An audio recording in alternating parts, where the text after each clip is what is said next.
बिना अपने आप को एकदम से रिजिड ना हो, एकदम से जल्दी ना करें, बहुत आराम से सहज होके सोचें कि आज आपने जो 8 पेज पढ़े फिज़िक्स में, उसमें फर्स्ट पेज किस विषय में था। एकदम से अपने दिमाग पे जोर ना डालें, धीरे धीरे धीरे सोचने की कोशिश करें और जितने पेजेस याद आते हैं उसको एक्सेप्ट करें। तो इसमें क्या होता है बेसिकली कि ये आपने कॉन्शियस, सबकॉन्शियस और अनकॉन्शियस माइंड को रिलेट करना सीख लिया।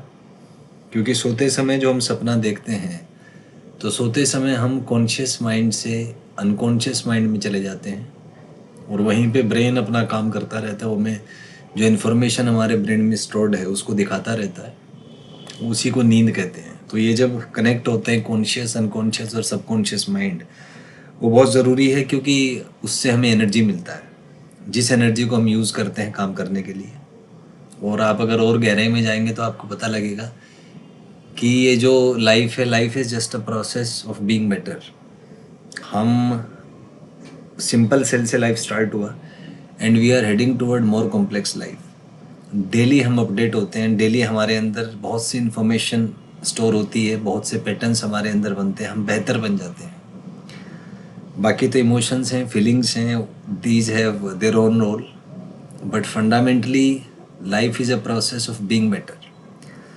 तो सोते समय हमारे जो तीनों माइंड्स हैं, कॉन्शियस, सबकॉन्शियस और अनकॉन्शियस माइंड, वो तीनों मीट करते हैं। और अगर आप उसमें अपना जो आपने पढ़ा है उसको आप एक ज्वाइन कर लें, लिंक बनाना सीख लें, तो फिर आपका जो एग्ज़ाम में परफॉर्मेंस है वो बहुत अच्छा हो जाएगा। कारण भी है कि जब एक एवरेज स्टूडेंट टेस्ट में बैठता है तो वो अनकॉन्शियस माइंड से इंफॉर्मेशन रिटेन नहीं कर पाता। मान लीजिए आप जेईई की तैयारी कर रहे हैं तो लगभग 2 साल का सिलेबस उसमें आता है। तो जब आप एग्ज़ाम देंगे तो पूरे 2 साल के दौरान आपने जो भी चीज़ें पढ़ी हैं वो सारी चीज़ें उसमें आएंगी। एक एग्ज़ाम्पल ले लीजिए कि मान लीजिए कि मैं पहले जेईई की बात करूँगा। तो जेईई का जो एग्ज़ाम है तो रफली इसमें लगभग 6000 पेजेस हैं। पूरा जो सिलेबस है A4 साइज़ के, इसमें theory, question, concept, DPP module सब इंक्लूड करके आ गए। एग्ज़ाम जो आता है वो 25 से 30 पेज में से आता है। मतलब एग्ज़ाम में जो क्वेश्चंस आते हैं वो मेन में हैं या एडवांस में हैं, तो उनमें जो इन्फॉर्मेशन यूज़ होती है वो 25 से 30 पेज की होती है।